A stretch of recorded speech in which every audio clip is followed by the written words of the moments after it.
Okay, part three, here we go.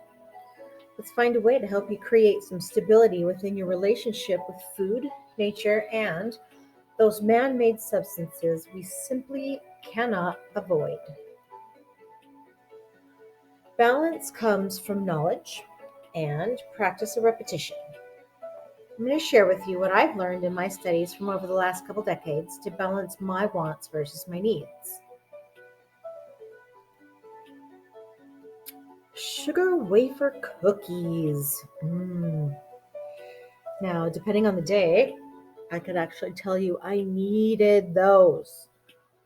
But that's only because I have an emotional chemical link to them. I eat them when I'm feeling blue or I want to wallow. In turn, my brain knows that they're going to give me a surge of dopamine and opioids, making me quote unquote feel good. But shortly after, I'd hit a new emotional low when those feelings wear off. But knowing that makes me think twice about eating them. Instead, I can choose to do something else to give me the same effect, which will last longer and not give me that same low. When we allow nature to grow at its own pace, it takes only what it needs. Then it gives itself back to nature when it's finished with its life cycle. With that in mind, what do you need to grow? As humans, we're naturally consumers, being at the top of the proverbial food chain. So we don't usually give back to the earth unless we're making a conscious effort, but that's a topic for another day. So on top of the essentials listed here in this slide, what else do you consume on a given day that's not essential? I am including a food relationship log for you to print out and use when you're ready. And I challenge you to use it for 5 days, listing every single thing you put into your body. You have to be honest for this to work. And it's going to be a little bit of extra effort, but you'll be surprised at how much you're consuming and of what. Remembering knowledge being the key here, so there's no shaming yourself, no matter what you're putting into your body at this point, because you are getting to know yourself and your consumption habits. Don't forget to list your beverages too. Once you use the worksheets, you can take that knowledge and change your habits into better ones. Find healthier substitutions for what you like and consume less if something's not very healthy but you're not willing to give it up. So, if you're curious to see some of the things that I use or I consume, you'll find the products listed uh, in my Healthy Livings resource page on my blog. I'm also coming out with a new class soon called Vitamins, Minerals, Herbs. Oh my. Now, I know it sounds a bit cheesy, but it's going to be really interesting class on those things. The next slide, I'm going to try to explain some of the common terminology that you find in consumer and commercial health food world. This way, again, you can better understand what you're getting when you make certain purchases. Organic should be grown without chemical, herb, pesticides, or artificial matter.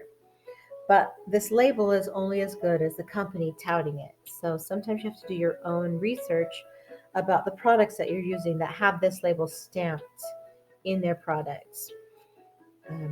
In the USA, this is overseen by the USDA NOP. NOP standing for National Organic Product. Excuse me, National Organic Program. Sorry about that. Organic is always non-GMO, but not necessarily the other way around. So non-GMO. It's a project standard that aims to prevent genetically modified foodstuffs from being present in our retail food products. Now I'm going to go into that in a little more depth in the next slide. All natural. Now this is when a food can be called all natural or natural when it doesn't have any added colors, flavors, or artificial substances, and it hasn't been very processed or processed very much. keeping in mind that natural or all natural doesn't mean that the food is healthy or organic. Local. Ever been to your farmer's market? If not, it's a great place to start. Some of the reasons to shop local is the food is usually a lot fresher and it hasn't traveled very far, thus reducing greenhouse carbons. Usually it comes with a lot less packaging and you're helping your local economy. And you can always also ask questions from the people that you're buying it. So you can know exactly where your food is coming from and what was used to make it grow. Sustainable. Sustainable, although there's not a legal definition from our USDA for this term, but it's generally understood that the process is completed while maintaining and restoring the environment. I find this extremely important when choosing products, as sustainable processes protecting our earth for the next generation, which is one way to give back. Cold press refers to the method using extract, juice, and fruit and vegetables, as well as oils. So a cold press juicer works firstly by crushing the produce and then pressing the fruits and or vegetables in order to get the highest juice yield and, more importantly, the highest nutrient content out of the product itself.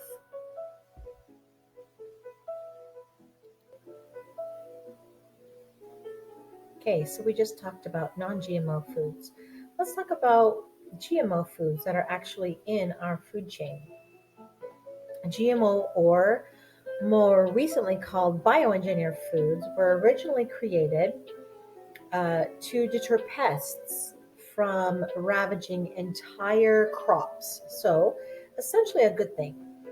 But not a good thing when those GMO crops are combined with highly toxic chemicals or pesticides, which they were intended to resist and withstand to make a quicker and more hardier product or the production. Um, According to the FDA.gov, in 2018, 94% of all soybeans and all cotton, which was grown in the US, was grown from GMO seeds, and 92% of all corn grown in the US was grown from GMO seeds. Now, that is a lot. The FDA also stated that these crops are mainly used for our livestock, not fed to consumers. But my thought is, the animals that are consuming these GMO crops are what you and I buy in the grocery store. So they are eating the GMO crops, going into our food chain, and then we are consuming them. Secondarily, mind you, but we're still consuming it. So that's just something to think about, just food for thought. If you'd like to know more about GMO and bioengineered foods, you can copy and paste the HTTPS that's at the top of the slide. It'll take you to a really interesting article. Again, knowledge is key here. It will give you more information so you can make the best decision for yourself and the circumstances. So the list that you see here is by no means exhaustive. But what I want to define is some of the more common diet life choices. SAD, or Standard American Diet, is a dietary pattern which afflicts many American adults and children. It's been around for a long time and it has damaging health consequences. The Standard American Diet, by definition, has ultra processed foods, sugars, high fat content, and sodium. Consumptions of fruit and vegetables within this diet, as well as grains, legumes, and lean protein, is usually greatly lacking. Vegetarians, they eat everything except animal meat, poultry, or fish. Now, pescatarians are like vegetarians, except they add seafood to their diet. Vegans exclude all meat, poultry, fish, eggs, and dairy products. but they also exclude any product or food that has an animal byproduct in it. So that's cheese or milk and any other animal byproduct. Raw, often called raw foodism or raw veganism, is composed mostly of completely raw and unprocessed foods. A food is considered unprocessed and raw if it's not been heated over 118 degrees Fahrenheit or 48 degrees Celsius.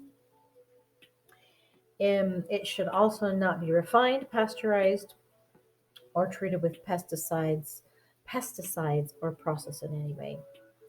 Whole foods means that you're eating the foods as close to their natural forms as possible, thus retaining fiber as well as the whole portfolio of beneficial phytochemicals and nutrients that are often removed when foods are processed.